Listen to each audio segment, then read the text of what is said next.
Hey everybody, welcome back to the first relaunch episode of the Experience Matters podcast. I'm your host, Chris Clothier. Happy to be with everybody. Get my glasses kind of put on here so I can see good and see who I'm talking to, see what I'm doing.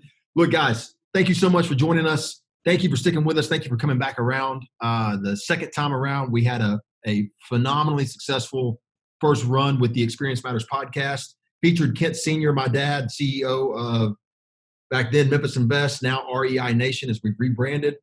Kind of sharing his story, sharing his 55 years of business, how all of his experience through life and through business, why it matters, how it affects us as team members, partners, our vendors, our customers and clients. Hopefully we shared some great information with you guys. We really appreciate everybody sticking around and voting up the podcast as many times as you did and sharing it. I encourage you, if you're a first-time listener just coming onto it and finding the show, look, hit that button there that says that says subscribe. We would love to have more subscribers on here, more interaction. Tell us what you think. Send us your notes. Send us your questions. We're happy to answer them on the show itself. So look, here's how we're going to do this relaunch and what we're looking to focus on. So it's still the Experience Matters podcast, and we're doing a video. We're going to have the podcast. You're going to find it everywhere that you can find a regular podcast to begin with. But the slight twist the second time around is that there's going to be more people on here. We're going to do more interviews with current investors. We're going to do interviews with business persons out there in the world that some of them are connected to us and they provide services to us and they've got a particular expertise that we want to share. And part of it is going to be also going out there and interviewing actual investors. Like some of them will be our clients, some won't be our clients. But those investors out there that are doing great, that are sharing their experiences and helping shape good, smart decisions by other investors. The other part of the podcast will be like this kind of thing where I just jump on here and I'm gonna kind of share a little bit about where we're at, what we're doing, what I think, what's happening, what's relevant, what's current. And so look, I'm gonna jump right into it. Today, what is current, what's relevant is that we're towards the end of the I will say the first inning of this COVID-19 mess. We're approaching the end of April, starting into May. I want to talk a little bit about kind of what the heck's happened and what we thought was going to happen and what did happen and how the experiences of the last 4 to 6 weeks are really going to shape us going forward as investors. Look, absolute turmoil was predicted for the beginning of this quarter, for the beginning of how April was going to start. No one was going to pay their rent. We had some people out there, and I'm not going to get political at all, but I'm going to tell you there were some people out there in the political arena that were saying renters should not pay rent. In some cases, homeowners should not pay mortgages. Kind of flipping up on its head the entire idea of how property ownership is conducted. For us, I mean, we manage 6,000 units. That's how our company operates. PPMG, the management company. Look, if nobody's paying rent, the company's gone. There's nobody there to manage anything because there's no revenue there. So we had this crazy environment where it looked like pandemonium would rule the day. And in all of this confusion, we sat down and as leaders in this industry, we leaned on our experience. Look, because it mattered, right? And so we said, what do we actually think is going to happen? And we really felt that a majority of the residents that we managed, we felt like they were doing okay. We had hotlines opened up. We had a team put together. We had a task force that was going to be working with every resident that was, struggling or under duress, having trouble. And we just weren't getting a ton of outreach saying that anybody was going to have trouble paying rent. There was some. That's what we set up the task force for. But we really felt like it wasn't going to be a majority of the residents, at least in our 6,000 units. And really, that's what gives us credibility in the first place, right? 6,000 properties under management in 7 cities, means that we know a little bit about what's happening out there in the rental arena, what's happening in the with residents and properties, and what are they dealing with, what are they thinking, what questions are they asking, and we had some real insight into this, some real credibility when it comes to this issue. So we really felt like when April 1st came around, residents knew that rent was due. Those that could pay rent on time and in full, they were going to. Those that were struggling were going to reach out because the help was there. I will tell you that, look, if you're listening to this and you maybe didn't have these same experiences, there's no judgment. I don't know why you did or didn't, but I will tell you one reason why I know we did.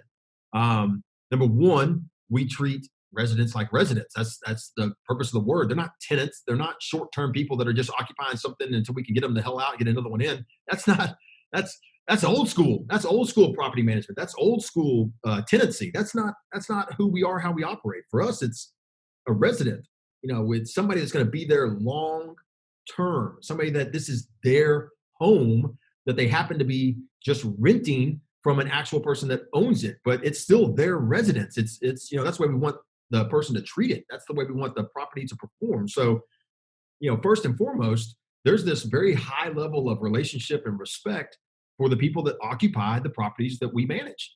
Number two is that we only manage properties for owners that they pay some very high premium on their property. They want a good property. They want it well maintained. They want it well taken care of. They want it well managed. And so we don't manage, properties where people say, I'm not going to fix this, or I'm not going to fix that, or somebody didn't pay all their full rent on time. So, take out the AC, remove the heater, all that kind of BS and stuff that can happen out there with owners and management companies. That's not us. That's not who we are. And so, and lastly, we try and stick to better areas that, the area itself, from the job market to the residents of the area, they're not under duress to begin with. So they're not already under the stress of, lack of services, lack of quality homes, lack of, businesses and jobs nearby. We try and stick with median priced homes and above where we can. That's a vast majority of what we are managing today. So, when you start with that to begin with, we really felt like the people we were managing, the residents, were going to be sound, and that they were going to be okay. And what we found, again, to kind of make kind of wrap this little piece of this up, is that we guessed that most would be able to pay their rent. Most would pay their rent, and those that were struggling were going to reach out to us. Fast forward, we're almost to the end of the month. So just so you guys know, this is going to be released a little bit later, but right now it's April 30th. And on April 30th, we've collected a little over 95% of the rents billed this month. We're anticipating to end somewhere between 96. We might hit the 97% mark. There is a brand new category, a brand new KPI that we've never had to measure before, and that is people that truly are under duress and they're unable to make a rent payment, and therefore we need to work with them until they're able to get, whether it's assistance or a new job or whatever, they just need help. So we've never had that before as a category of what we're measuring. We do today. We know that there's a certain percentage, 2 to 3% of our residents, they've raised their hand and said, hey, I'm struggling getting it in. Many have made payment arrangements and have already made deposits, so they paid some April rent.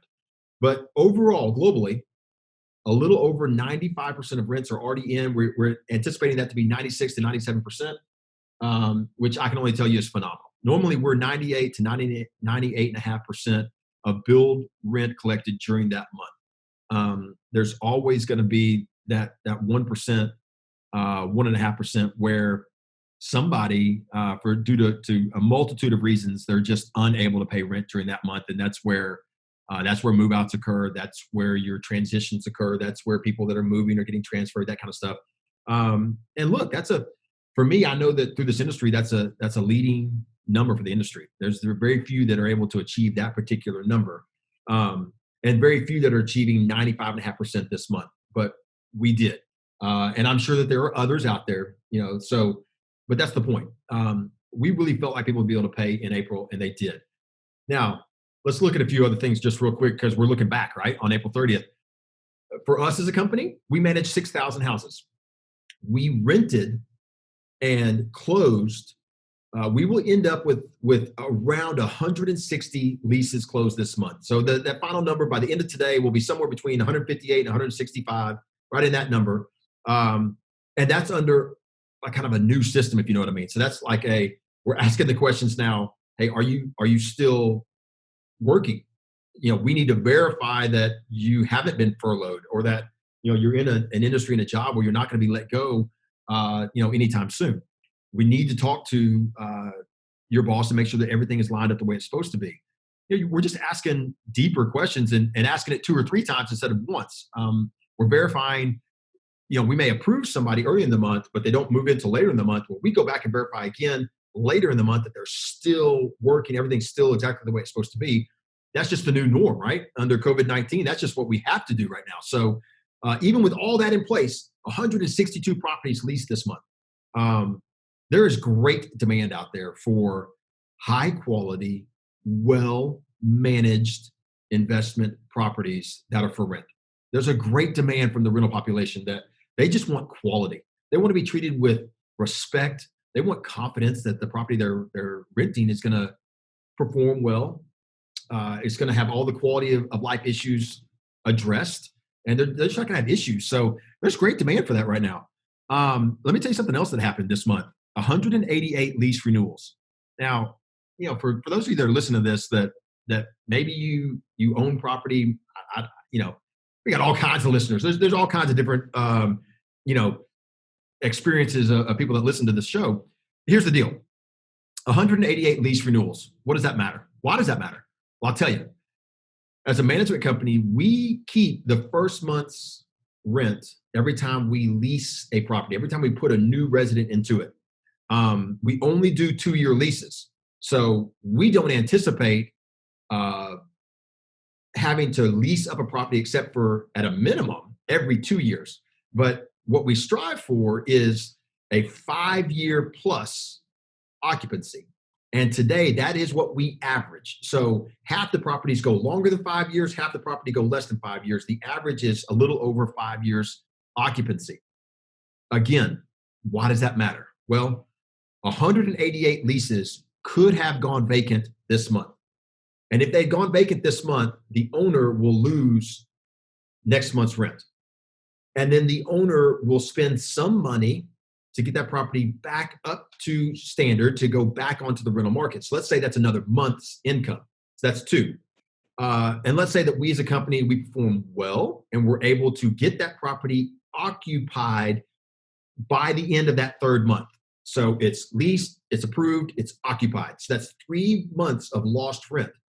But I keep the 4th month because I keep the 1st month of the new lease. So that's 4 months of lost rent for an owner if a property goes vacant. This month, we kept 188 properties from going vacant. 188 properties signed a new lease, extending their amount of time they were going to be there during the month of April, which is, look, I'm going to tell you, you talk about an alignment of interest. If somebody says, hey, I want to know that my property management company is aligning with my interest, not just trying to use me as a bank to cash money out. Well, there is no better metric to look at. Because, again, stick with me, $1,000 per rent, if that was the average, and our average is higher than that, let's just say it's $1,000 for easy math. 188 properties at $1,000. For us, in income, that is $188,000 that we could have made in revenue during this time period, which it's a struggle to generate revenue right now. 188,000 is what we could generate. By doing that, we would cost the owner 4 times that. So the owners would lose $800,000 in rent collections over 4 months. So rather than let that happen, we gladly give up the 188,000 to make sure that 800,000 goes to an owner. That is, for me, you talk about something that I want to go and pat the team on the back for. You talk about something I want to go tell the team, phenomenal job.